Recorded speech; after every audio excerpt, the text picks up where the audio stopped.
रमजान हो, ईद उल फित्र या फिर ईद उल अजहा,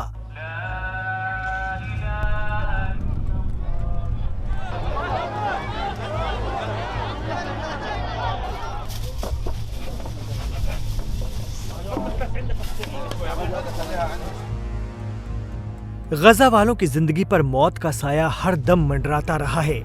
7 अक्टूबर 2023 के बाद से इस्राइल ने कभी भी रियायत नहीं बरती। क्या औरतें और क्या बच्चे, हजारों हजार शहादतें हुई। बताया जाता है कि अब तक 40,000 से ज्यादा फिलिस्तीनी जाँ बहक हो चुके हैं और 90,000 से जायद जख्मी हैं। तो जिस इस्राइल ने एक दिन से लेकर कुछ घंटों तक भी हमलों से समझौता नहीं किया, वो अब गजा में 3 दिनों के सीज फायर के लिए तैयार हो गया है। साथ ही हमास के लोगों ने भी इस सीज फायर के लिए हामी भर दी है। यानी हमास और इस्राइल 3 दिनों तक एक दूसरे से जंग नहीं लड़ेंगे। इसकी वजह एक बहुत बड़ी मुसीबत है जिसने गजा में दस्तक दे दी है, और वो है छोटे छोटे बच्चों के मुस्तकबिल का सवाल।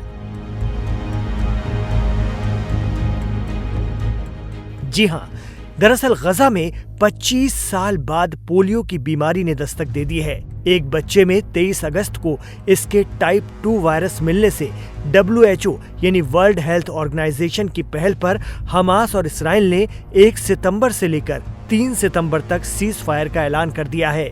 इस दौरान कोई किसी पर हमला नहीं करेगा, लेकिन इस बीच फिलिस्तीनी हेल्थ डिपार्टमेंट के 2000 कारकुनों के सामने एक बहुत बड़ा चैलेंज भी आने वाला है। उन्हें 3, 3, 6 और 3, 9 यानी कुल 9 दिनों में नॉर्थ, साउथ और सेंट्रल गजा में 6,40,000 बच्चों को पोलियो की ओरल वैक्सीन पिलानी होगी।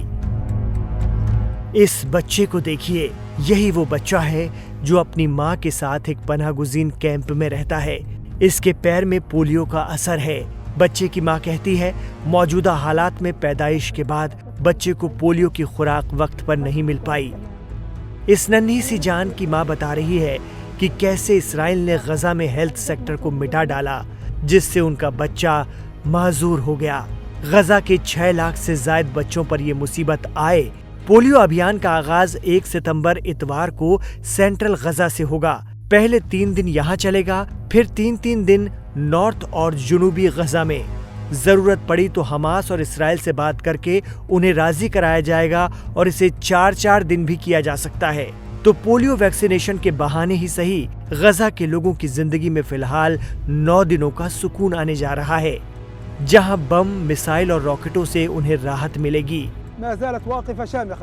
ये शख्स बता रहे हैं कि इन 3 दिनों के सीज फायर का फायदा उठाकर हम कम से कम मलबे में बदल चुके अपने आशियानों को देख तो पाएंगे। यहूदी फौज ने उनके घरों को धूल बना दिया है और कैंपों में भी कभी भी आसमान से आग बरस जाती है। ये है सेंट्रल गजा का देर अल बलाह इलाका। अपने मरीजों को लेकर लोग पलंग सहित सड़कों पर आ गए हैं, क्योंकि गजा का ये आखिरी अस्पताल भी अब बंद हो गया है। नाम है अल अक्सा शहीदी अस्पताल।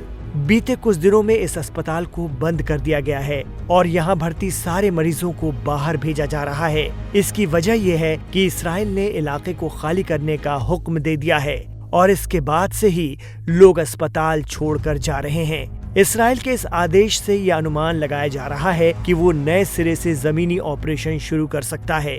गजा पर इसके साथ ही चल रहा आखिरी अस्पताल भी बंद हो रहा है।